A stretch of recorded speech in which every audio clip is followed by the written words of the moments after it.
శ్రీమతి ఇందిరాగాంధీ గారు భావించారు. భూమి అనే చర్చ ఎప్పుడు వచ్చినా బూరుగుల రామకృష్ణారావు గారు కావచ్చు, పి నరసింహారావు గారు కావచ్చు, శ్రీమతి ఇందిరాగాంధీ గారి నేతృత్వంలో జరిగిన భూసేకరణ ఒకనాడు వేలాది ఎకరాలు జమీందారులు, జాగీర్దారులు, భూస్వాముల దగ్గర ఉన్న భూములను అగ్రికల్చర్ సీలింగ్ యాక్ట్ తీసుకొచ్చి భూ పరిమితి చట్టాలు తెచ్చి వాళ్ళ దగ్గరున్న లక్షలాది ఎకరాలను ప్రభుత్వం వాళ్ళ నుంచి తీసుకొని దళితులకు, గిరిజనులకు, ఆదివాసీలకు, బలహీన వర్గాలకు ఆత్మగౌరవం తెచ్చే భూ కేటాయింపులు కాంగ్రెస్ ప్రభుత్వం శ్రీమతి ఇందిరాగాంధీ గారు చేపట్టారు.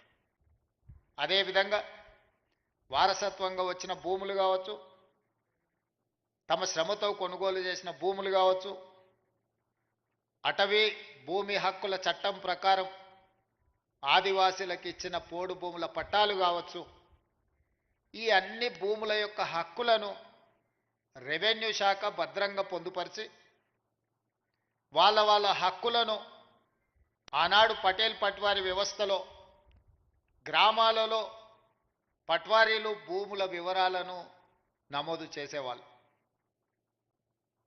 ఆ పట్వారీలు నమోదులు చేసిన భూముల వివరాలు పటేల్ పట్వారీ వ్యవస్థ రద్దు కావడంతో గ్రామాలలో ఉండే రెవెన్యూ రికార్డులన్నీ కూడా మండల కేంద్రాలకు మండల వ్యవస్థ వచ్చిన తర్వాత మండలాలకు తరలిపోయినాయి.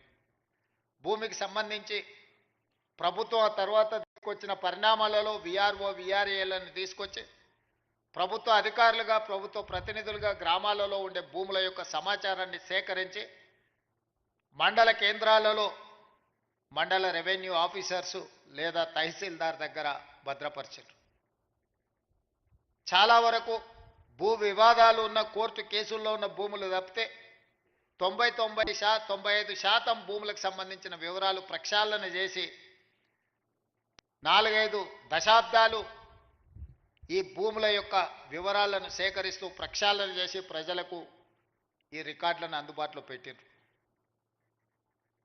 ఉన్న పలంగా తెలంగాణ రాష్ట్రం వచ్చిన తర్వాత పాలకుల మెదడులో కదిలిన ఆలోచన 2020 భూముల యొక్క చట్టాలను అన్నిటిని కూడా ROR యాక్ట్ను మారవాలన్న ఆలోచన. రెవెన్యూ చట్టాలను మారవడమే కాదు, ఆనాడు ప్రవేశపెట్టిన ధరణి అనే ఒక యాప్ ఈ ప్రాంత ప్రజలకు, రైతులకు ఒక పీడకలగా మారి ఇంతకుముందు మిత్రులు బట్టి విక్రమార్క గారు చెప్పినట్టు ఒక తహసీల్దార్ మీదనే పెట్రోల్ పోసి తగలబెట్టే పరిస్థితి. ఇబ్రహీంపట్నంలో ఈ ధరణి భూతంలో వచ్చిన మార్పులు జంట హత్యలకు కారణమైంది. అదేవిధంగా సిరిసిల్లలో ఒకవేళ అధికారుల చుట్టూతో తిరిగిన తహసీల్దార్ స్థాయిలో ఆ సమస్యలు పరిష్కరించే వీలు లేకపోవడం వల్ల తహసీల్దార్ విధానాలనే అనుమానించి తన మెడలో ఉన్న తాలిబొట్టును తహసీల్ ఆఫీస్కు వేలాడదీసింది. నేను ఇంతకంటే ఇవ్వగలిగింది నా దగ్గర ఏమీ లేదు, నా తాలిబొట్టు తీసుకొనైనా నా భూమిని నా పేరు మీదకి బదలాయించమని. వీటన్నిటికీ కారణం రెవెన్యూ సిబ్బందే మూలమని చెప్పి ఆనాటి పాలకులు మిమ్మల్ని దోషులుగా, మిమ్మల్ని దోపిడీదారులుగా, మీరు ప్రజలని దోసుకోవడానికే రెవెన్యూ శాఖ సిబ్బంది ఉన్నట్టుగా చిత్రీకరించి తద్వారా లబ్ధి పొందాలని ఆనాటి పాలకులు ప్రయత్నం చేశారు.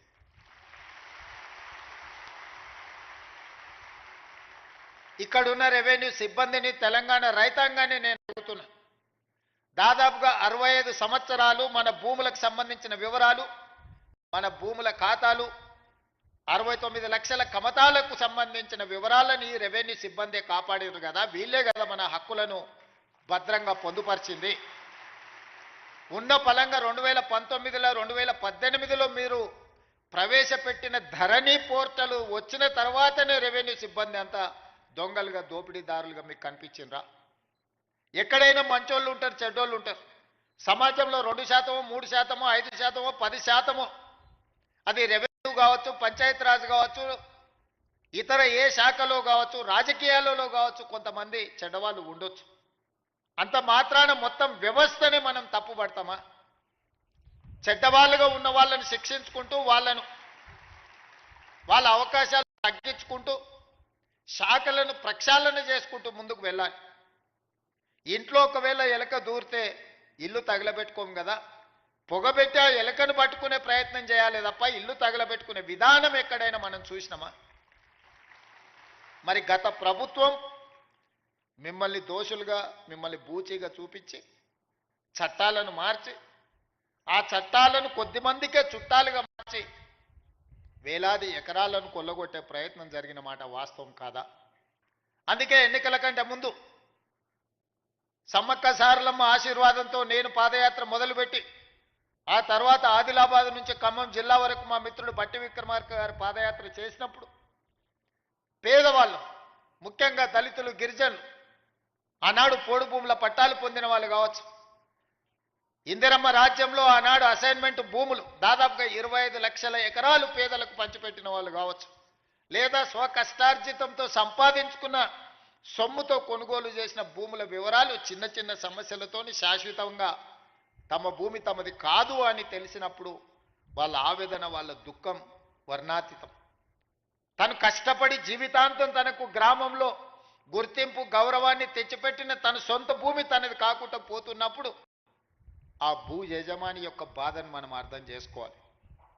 నాడు ప్రభుత్వంలో ఉన్న పెద్దలకు శాసనసభలో చర్చల సందర్భంగా కానీ ఇతర ప్రజాప్రభుత్వ కార్యక్రమాలలో ఎంత మాత్రం చెప్పినా వాళ్ళ చెవికి ఎక్కలేదు. అందుకే చివరగా మేము చెప్పినాం, మా ప్రభుత్వం వస్తుంది, ధరణిని ఆనాటి ప్రభుత్వం చేసిన చట్టాన్ని బంగాళాఖాతంలో ఇసురుతామని. వాళ్ళు చేసింది తప్పు, దాన్ని బంగాళాఖాతంలో విసరడం పెద్ద విషయం కాదు. ఈనాడు మనం చేస్తున్న చట్టం పేదలకు చుట్టాలుగా ఉండాలి, పేదవాడి సమస్యని పరిష్కరించాలి, పేదవాడికి అనుకూలంగా సరళంగా ఉండాలి. దాన్ని అమలు చేసే రెవెన్యూ సిబ్బంది కూడా దీని పట్ల అవగాహన పెంపొందించుకొని దాన్ని అమలు చేయాలన్న ఆలోచనతోనే నిరంతరం కమిటీలను కోదండరెడ్డి గారి నేతృత్వంలో రేమండ్ పీటర్ గారిని, సునీల్ని, చాలామంది సిబ్బందిని, అనుభవజ్ఞులను, ఐఏఎస్లను పెట్టి ఈ చట్టాలను వివిధ రాష్ట్రాలలో ఉన్న వాటిని కూడా పరిశీలించి ఆనాడు నిజాం పాలన నుంచి ప్రజాస్వామ్య ప్రభుత్వంలోకి వచ్చిన తర్వాత కూడా జరిగిన మార్పులు, చేర్పులను, చట్టాలను నిశితంగా పరిశీలించి వాటన్నిటిని కూడా ఒక అవగాహన కల్పించుకొని ఈరోజు నూతన ఆర్ఓఆర్ యాక్ట్ను ఈరోజు మనము తీసుకురావడం జరిగింది. ఈరోజు భూభారతి ఈ సమస్యలకు శాశ్వత పరిష్కారాన్ని చూపించాలన్న ఆలోచనతోటే ఈరోజు డాక్టర్ బాబాసాహెబ్ అంబేద్కర్ జయంతి సందర్భంగా మనం ప్రారంభించుకుంటున్నాం. దీనికి సంబంధించి వివిధ సందర్భాలలో ప్రజలను సంప్రదించి ప్రజాభిప్రాయాన్ని సేకరించి ప్రజల నుంచి వచ్చిన సమాచారాన్ని క్రోడీకరించి ఈరోజు చట్టాలను తయారు చేసి ఈ చట్టాలు ప్రజలకి శాశ్వత పరిష్కారాన్ని చూపించాలన్న ఆలోచనతో మా ప్రభుత్వం ఈరోజు ప్రజలకు అంకితం చేస్తున్నది. ఈరోజు 4 మండలాలలో పైలట్ ప్రాజెక్టుగా గ్రామాన రెవెన్యూ సిబ్బంది వెళ్ళి అక్కడ అధికారులు ప్రజలను కలిసి వాళ్ళ నుంచి విజ్ఞప్తులు తీసుకొని వాటిని పరిష్కరించే విధంగా ఈరోజు కలెక్టర్లకు ఆదేశాలు ఇవ్వడం జరిగింది. మొదటి విడతగా పైలట్ ప్రాజెక్ట్ కింద 4 మండలాలతో కార్యక్రమాన్ని చేపట్టి తద్వారా మనకు వచ్చిన ఫీడ్బ్యాక్ను తీసుకొని ప్రతి జిల్లాలో కలెక్టర్ ఒక్కొక్క మండలాన్ని మళ్ళీ ఆ తర్వాత తీసుకొని ఆ మండలాలలో కూడా ఈ కార్యక్రమాలను చేపట్టి ప్రజల నుంచి సమాచారం తీసుకున్న తర్వాత అన్ని మండలాలల్లో ఈరోజు కలెక్టర్లకు స్పష్టంగా ఆదేశాలు ఇచ్చిన ప్రతి మండలంలో రెవెన్యూ అవగాహన సదస్సులు పెట్టడమే కాకుండా ప్రతి గ్రామంలో రెవెన్యూ సదస్సులను నిర్వహించి రైతుల నుంచి సమస్యలను తెలుసుకొని విజ్ఞప్తులను తీసుకొని వాటిని శాశ్వతంగా పరిష్కరించి వివాదం లేని తెలంగాణగా, వివాదరహిత భూ విధానాన్ని తెలంగాణలో తీసుకురావాలన్న ఆలోచనతోని మా ప్రభుత్వం ఒక సంకల్పంతో ముందుకు వెళ్తుంది. ఇంత గొప్ప లక్ష్యాన్ని చేరాలి అని అంటే చట్టాలు చేసిన మా ప్రజాప్రతినిధుల వల్లనే సాధ్యం కాదు. దీన్ని ప్రజలకు చేరవేసే ప్రతినిధులు మీరు. అందుకే మిమ్మల్ని అందరినీ ఈరోజు ఇక్కడికి రప్పించినాం. మా మిత్రులు శ్రీనివాసరెడ్డి గారు అన్నారు, ఖమ్మంలో పాలేరులో 1,00,000 మందితో బహిరంగ సభ పెట్టి భూభారతి చట్టాన్ని మనము ప్రజలకు అంకితం చేద్దామని నేను వారికి సూచన చేసిన. సీనన్న 1,00,000 కాదు, నువ్వు బట్టి గారు, తుమ్మల గారు అనుకుంటే 5-6 లక్షల మందితోనైనా ఖమ్మంలో సమావేశాన్ని ఏర్పాటు చేస్తారు. కానీ ఈ భూభారతిని అమలు చేసేది ఆ రైతులు, ఆ పేదవాళ్ళు కాదు. భూభారతిని అమలు చేసేది రెవెన్యూ సిబ్బంది. ఆ రెవెన్యూ సిబ్బందిని సమావేశానికి పిలువు. మన ప్రభుత్వ ప్రతినిధులు వాళ్ళే. ఇవాళ మా ప్రభుత్వానికి మంచి పేరు రావాలన్నా ఈ ప్రభుత్వం తెచ్చిన చట్టం పక్కాగా అమలు జరగాలి అంటే అది మీ ద్వారానే సాధ్యమవుతుంది. అందుకే మిమ్మల్ని ముఖ్య అతిథులుగా మీరందరూ మాతో పాటు అతిథులు. ఈ సమావేశంలో మీరు ప్రేక్షకులు కాదు, మీరు కూడా అతిథులే. ఈ చట్టాన్ని ప్రజల దగ్గరికి తీసుకెళ్లే బాధ్యత మీ భుజస్కంధాల మీద ఉంది. మా ప్రభుత్వం రెవెన్యూ సిబ్బందిని సంపూర్ణంగా విశ్వసిస్తుంది. మిమ్మల్ని దొంగలుగానో, దోపిడీదారులుగానో, అవినీతి పరులుగానో మేము చిత్రీకరించదలుచుకోలేదు. ఎవరైనా అట్లాంటి వ్యక్తులు ఎవరైనా ఉంటే వ్యక్తుల పట్ల కఠినంగా ఉంటుంది ప్రభుత్వం తప్ప ఈ మొత్తం వ్యవస్థ దోషులుగా నిలబెట్టే విధానానికి మీ ముఖ్యమంత్రి, మీ సోదరుడు వ్యతిరేకమని చెప్పి నేను స్పష్టంగా చెప్తున్నా. ఎంతో మంది శంకర్ లాంటి ఐఏఎస్ ఆఫీసర్, మాధవరావు లాంటి ఐఏఎస్ ఆఫీసర్ ఎంతో మంది తమ జీవితాలను సర్వం దారబోసి చట్టాలను తయారు చేసి ప్రజలకు అంకితం ఇచ్చారు. రెవెన్యూ శాఖలో ఎన్నో లక్షలాది మంది ఈ 75 సంవత్సరాల పనిచేసిన వాళ్ళ కృషి వల్లనే రెవెన్యూ శాఖకు ఈ తెలంగాణ రాష్ట్రానికి ఒక గుర్తింపు వచ్చింది. మేం చేసే తప్పిదాలను కప్పిపుచ్చుకోవడానికి మిమ్మల్ని దోషులుగా నిలబెట్టే విధానానికి నేను వ్యతిరేకమని చెప్పి నేను స్పష్టంగా చెప్పదలుచుకున్నాను. జరగవచ్చు, అక్కడో ఇక్కడో తప్పు జరగవచ్చు. అన్ని వ్యవస్థలలో ఉన్నట్టు, అన్ని సంస్థలలో ఉన్నట్టు రెవెన్యూ శాఖలో కూడా ఎవరైనా కొంతమంది ఉండొచ్చు.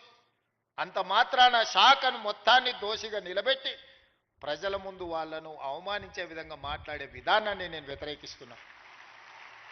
ఆనాటి ముఖ్యమంత్రి మాట్లాడిన మాటలు మీరు చూసిండ్రు. శాసనసభలో ఏ విధంగా మాట్లాడిండో, శాసనసభ బయట రెవెన్యూ సిబ్బందిని, రెవెన్యూ శాఖను ఏ రకంగా దూషించడో మీరు చూసిండ్రు. వాళ్ళు లేకుంటేనే వ్యవస్థ నడిచిందా? వాళ్ళు లేకుంటేనే ఎన్నికలు జరిగినాయా? వాళ్ళు లేకుంటేనే తెలంగాణ ఉద్యమం జరిగిందా? వాళ్ళు లేకుంటేనే తెలంగాణ రాష్ట్రాన్ని సాధించుకున్నామా? అన్ని సందర్భాలలో వాళ్ళు కావాలి, కానీ వాళ్ళు మాత్రం దోషులుగా సమాజం ముందు నిలబడాలా? ఇది ఎక్కడి విధానం? అందుకే ఈ విధానాన్ని, ఇలాంటి ఆలోచనలని, ఇలాంటి ఆలోచన చేసే వాళ్ళను సమాజానికి దూరంగా పెట్టాల్సిన బాధ్యత మన అందరి మీద ఉన్నది. ఈరోజు మంచి జరిగితే నాది, మేం చేసే దోపిడీ ప్రజలకు కనిపిస్తే అది రెవెన్యూ సిబ్బందిదని చెప్పే విధానానికి నేను వ్యతిరేకం. అందుకే ఈరోజు మిత్రులారా మిమ్మల్ని అందరినీ ఇక్కడికి పిలిచిన నేను మీకు అందరికీ విజ్ఞప్తి చేస్తున్నా, మా కలెక్టర్లకు ఆదేశాలు ఇస్తున్నా. మీ ఆత్మగౌరవమే మా ఆత్మగౌరవం. మేము వేరు, మీరు వేరు కాదు. మనందరం కలిస్తేనే రాష్ట్ర ప్రభుత్వం. మేము చట్టాలు చేస్తాం, ఆ చట్టాలను మీరు అమలు చేస్తారు. ఈ రెండిట్లల్లో రెండు వేరు వేరు కాదు.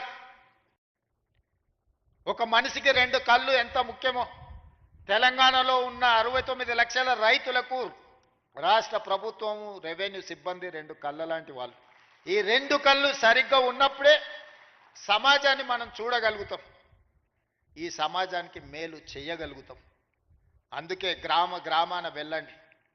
ఏదైతే మన ప్రతిష్టకు భంగం కలిగిందో, మనల్ని అనుమానించే విధంగా, మనల్ని సమాజంలో దోషులుగా నిలబెట్టే ఆలోచన విధానాన్ని ఈరోజు ప్రక్షాళన చేయాలి, కడగాల్సిన అవసరం ఉన్నది.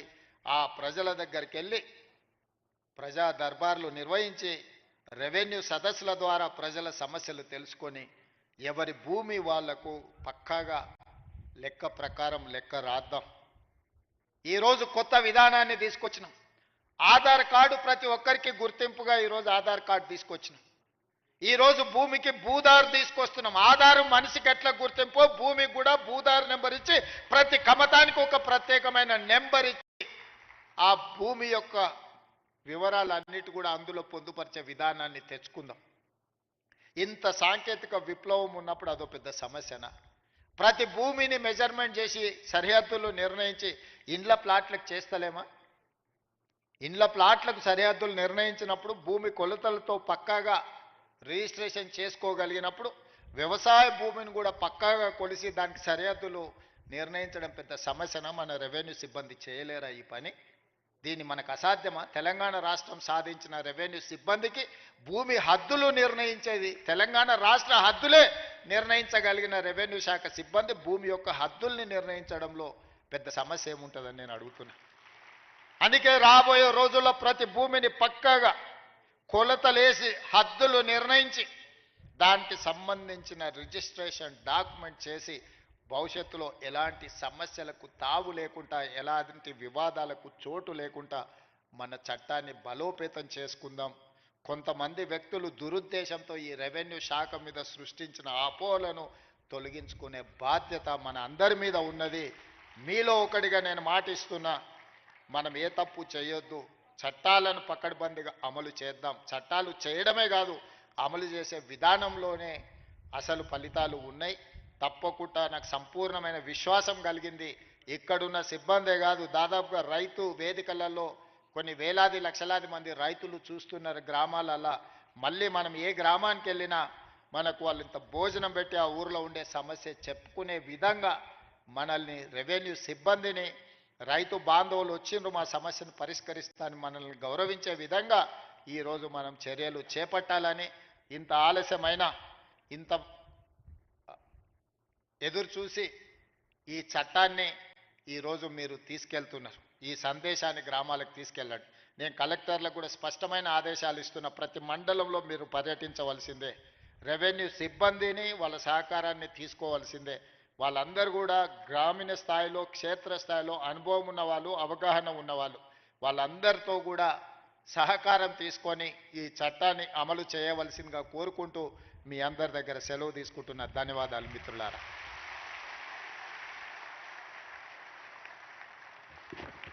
ప్రతి చిన్న భూకమ్మతంలో క్షేత్రస్థాయిలో రైతు పండగ జరగాలి అని సందేశం ఇచ్చిన ముఖ్యమంత్రి గారిని ఇప్పుడు మన రెవెన్యూ శాఖ మంత్రులు సత్కరిస్తారు. రెవెన్యూ డిపార్ట్మెంట్ పక్షాన I request honourable CM to accept the felicitation by honourable revenue minister.